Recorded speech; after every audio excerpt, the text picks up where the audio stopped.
Assalamualaikum warahmatullahi wabarakatuh. Hai, kenalkan nama aku Sarah. Di sini aku akan jelasin materi kimia kelas 11 semester 2 tentang larutan asam dan larutan basa.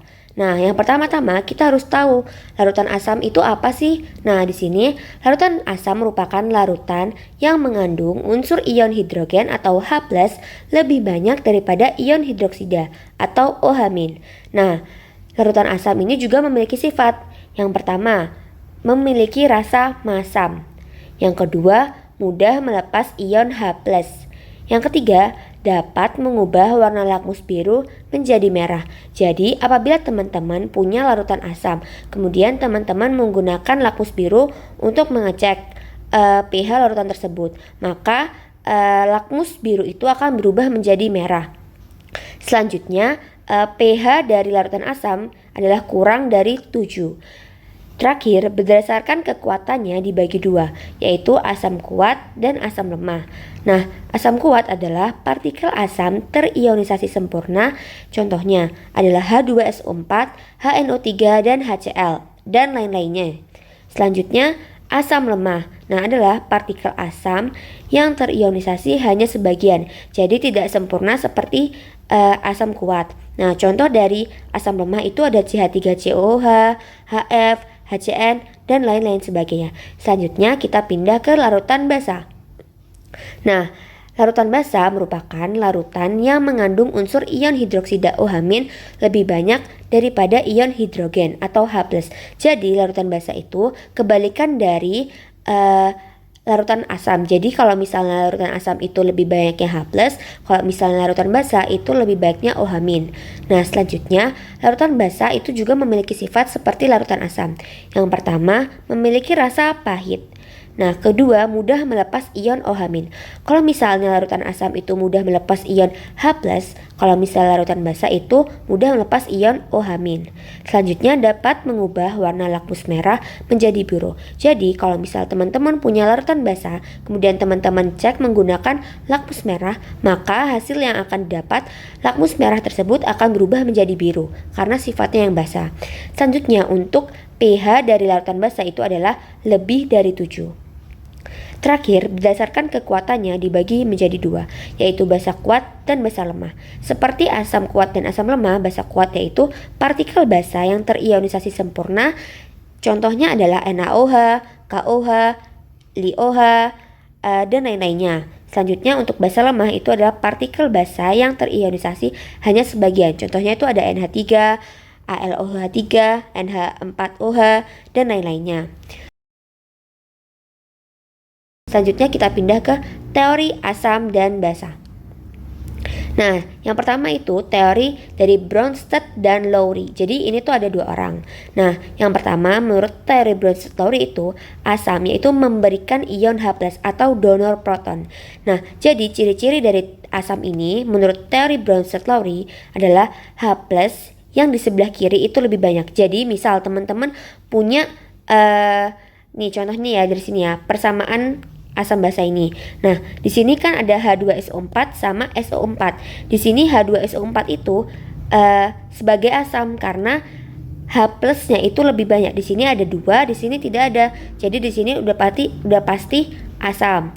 Nah, selanjutnya untuk yang basa, menurut teori Bronsted-Lowry itu menerima ion H+ atau aseptor proton. Nah, jadi ciri-cirinya itu H+ yang di sebelah kiri lebih sedikit. Jadi kebalikan dari asam ini. Nah, dilihat dari sini H2O sama H3O. Di sini H2O itu hanya memiliki H2, sedangkan di sini H3O memiliki H3. Jadi lebih banyak yang di sebagian kanan. Jadi ini basa. Jadi asam ini berpasangan dengan basa konjugasi yang sebelah kanan. Sedangkan untuk basa yang di sebelah kiri itu berpasangan dengan asam konjugasi yang di sebelah kiri. Jadi sudah paham ya? Selanjutnya kita pindah ke teori yang selanjutnya. Teori dari Arrhenius. Nah, menurut teori Arrhenius ini asam adalah melepaskan ion H+. Nah, contohnya nih ada HCl. Nah, itu dilepaskan menjadi H+ dan Cl-. Nah, kalau misal basa itu melepaskan ion OH-. Jadi ingat melepaskan H+ kalau untuk asam, untuk basa untuk untuk basa melepaskan OH-. Nah, contohnya adalah NaOH. Apabila dipecah jadi Na plus dan OH-.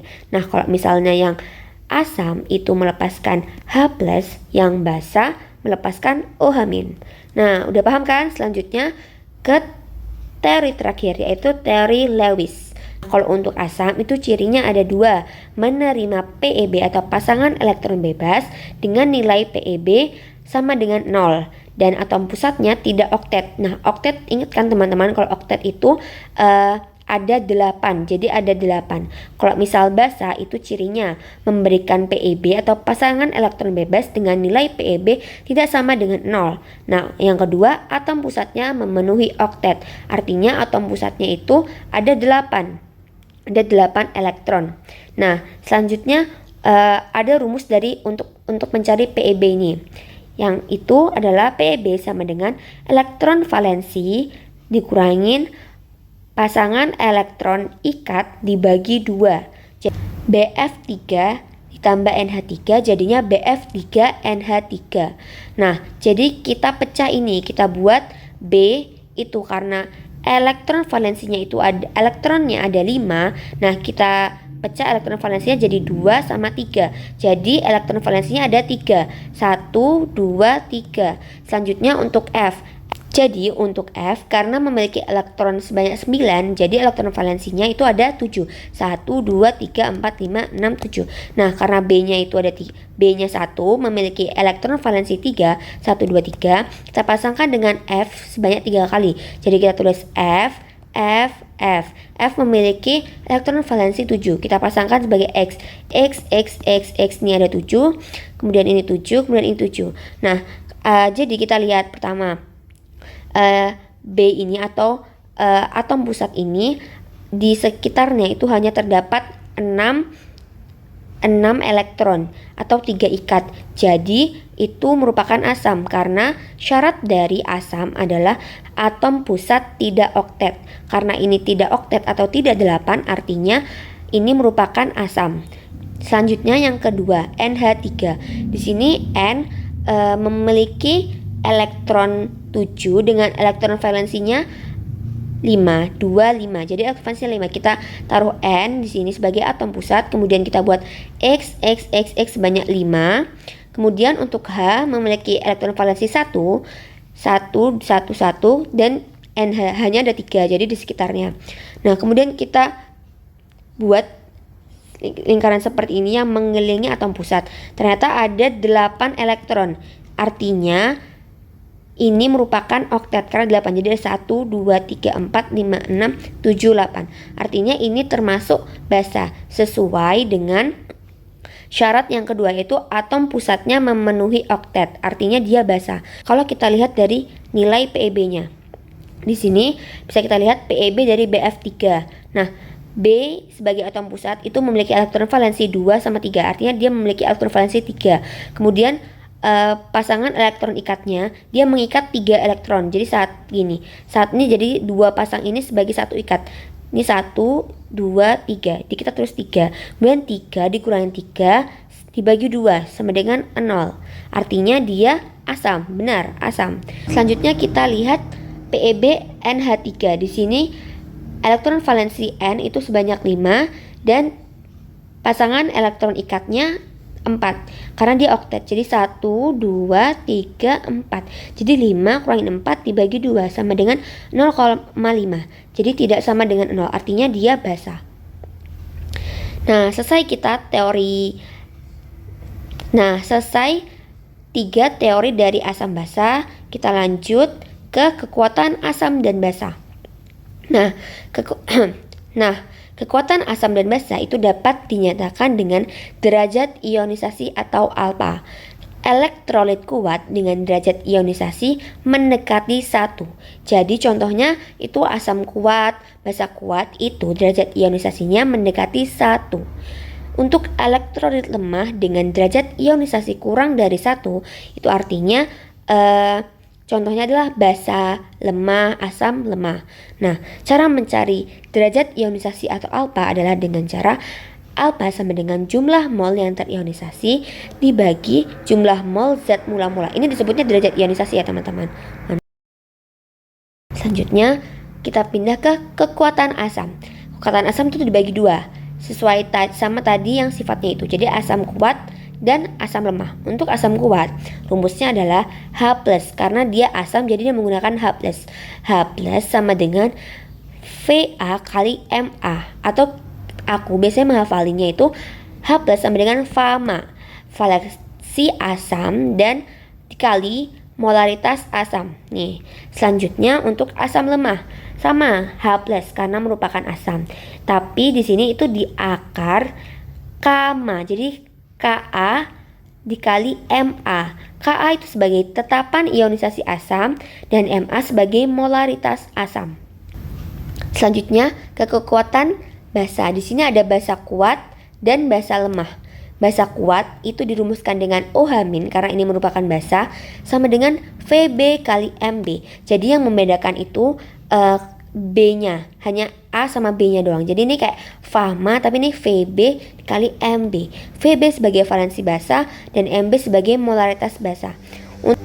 Untuk basa lemah, OH-nya sama dengan akar Kb dikali Mb. Kb sebagai tetapan ionisasi basa dan Mb sebagai molaritas basa. Selanjutnya ini ada daftar asam kuat, basa kuat, asam lemah, dan basa lemah. Di sini asam kuat itu hanya ada 7. Jadi teman-teman lebih baik menghafal ini karena ini benar-benar mudah kalau misal kita sudah menghafal. Jadi ada asam kuat itu 7. Nah sisanya dari selain 7 ini itu berarti asam lemah. Nah untuk basa kuat itu ada 10. Jadi ini ada LiOH, NaOH, KOH, RbOH, CSOH. Ini 10, kemudian sisanya itu basa lemah. Nah gitu. Selanjutnya kita pindah ke derajat keasaman atau pH. pH itu sama dengan min log H+. Jadi kan H+ itu dicari dari yang asam kuat atau asam lemah, kemudian dimasukkan ke dalam pH ini. Untuk pOH itu min log OH-. OH- itu dicari dari OH- basa kuat dan basa lemah. Nah, pH ditambah pOH itu sama dengan 14. Selanjutnya kita pindah ke zat amfiprotik. Zat ini adalah dapat sebagai asam atau basa dalam reaksi. Contohnya itu H2O. H2O itu bisa sebagai asam dan bisa sebagai basa, tergantung pada reaksinya. Nah, di sini ada contoh soal dan pembahasannya. Lanjut ya kita teman-teman. Jadi ini hitunglah pH dari NH3 sebanyak 500 ml dengan 0,1 m dan Kb-nya 4 kali 10 pangkat 4 min 5. Nah, jadi pertama-tama kita mencari H+-nya dulu. Diketahui dulu ya, kita tulis NH3 sebanyak 500 ml dengan 0,1 molaritas dan Kb-nya 4 kali 10 pangkat min 5. Nah, ini udah tahu, jadi teman-teman ini tuh udah tahu karena ini Kb artinya ini tuh merupakan basa lemah karena yang menggunakan tetapan ionisasi itu antara asam lemah dan basa lemah. Karena ini merupakan B atau NH3, ini jadi kita harus mencari OH-. Nah, kita cari OH-. Rumus dari OH- untuk basa lemah adalah akar Kb dikali Mb. Nah, kita masukkan Kb-nya adalah 4 kali 10 pangkat min 5 dikali Mb-nya 10 pangkat min 1. Jadi ini itu 10 pangkat min 1. Kemudian kita kali, ini jadi 4 kali 10 pangkat min 6. Nah, kita akar jadi 2 kali 10 pangkat min 3. Nah, ini udah ditemuin OH-nya. Kemudian kita cari pOH. Jadi setelah menemukan OH-, kita lanjut ke pOH. Sebelum menemukan pH ya. Sebelum menemukan pH, kita cari pOH dulu. pOH itu rumusnya min log OH-. Kita masukkan min log 2 kali 10 pangkat min 3. Nah, cara ini pertama 3 di sini itu kita taruh depan. 3 kemudian min log 2. Nah, selanjutnya kita cari pH-nya. Nah, cara mencari pH yang diketahui pOH-nya itu adalah 14 dikurangin pOH. Jadi 14 dikurangin kurangin 3 min log 2. Nah, 14 kurangin 3 itu 11. Nah, ini min jadi plus log 2. Itu tentukan H+ dan pH dari HNO3 yang mempunyai molaritas 0,1 m. HNO3 itu merupakan asam. Nah, karena ini tidak mempunyai Ka, artinya ini adalah asam kuat. Yaitu H+ sama dengan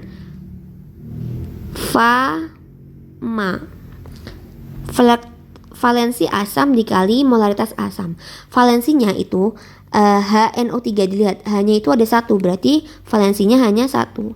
Ma-nya atau molaritas asamnya itu ada, yaitu 10 pangkat min 1. Jadi ini 10 pangkat min 1. Jadi ini adalah 10 pangkat min 1. Jadi H+-nya itu 1 kali 10 pangkat min 1. Nah, untuk pH-nya min log H+. Artinya min log 1 kali 10 pangkat min 1. Artinya 1 min log 1. Selesai. Urutan teori Lewis, Bronsted-Lowry, dan Arrhenius yang tepat berdasarkan 3 persamaan reaksi asam dan basa berikut. Nah, di sini ada NH3 dan H2O. Nah, kalau misalnya Bronsted-Lowry itu, H di sebelah kiri lebih banyak daripada H di sebelah kanan. Nah, contoh di sini ini NH3 sama NH4. Di sini yang lebih banyak di sebelah kanan, berarti ini basa. Nah, di sini H2O plus OH-, di sini lebih banyak, berarti ini asam. Kemudian ini basa konjugasi, ini asam konjugasi.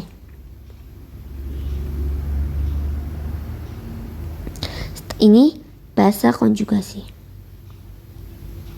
Karena udah tahu ini merupakan Bronsted-Lowry, berarti ini kita ini dua dulu ya, kita ini dua dulu. Ini Bronsted-Lowry. Karena ini bersama dengan ini, yang ini bersama dengan ini. Nih, kemudian kita lihat ke bagian C dulu ya. Jadi ini ada BeOH2, jadinya Be2+ plus 2OH-. Ini merupakan Arrhenius. Karena apa? Karena dia menghasilkan OH-. Kenapa yang di sini bukan Arrhenius? Karena yang di sini itu nggak ada 2. Jadi ini ada 2, 1, 2. Sedangkan yang ini cuma ada 1. Nih. Kemudian ini terpecah menjadi OH-. Jadi terpecah jadi Be2+ dan 2OH-. Menghasilkan OH-, berarti ini termasuk yang basah. Artinya ini Arrhenius.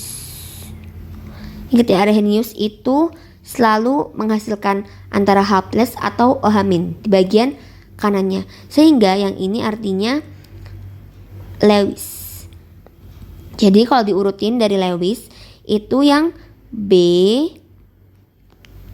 Jadi yang Lewis itu B, kemudian Bronsted-Lowry itu A, dan yang terakhir Arrhenius itu C. Ini jawaban yang benar. Selesai. Sekian dan terima kasih telah mendengarkan penjelasan aku. Apabila ada salah kata mohon dimaafkan. Bye-bye. Wassalamualaikum warahmatullahi wabarakatuh.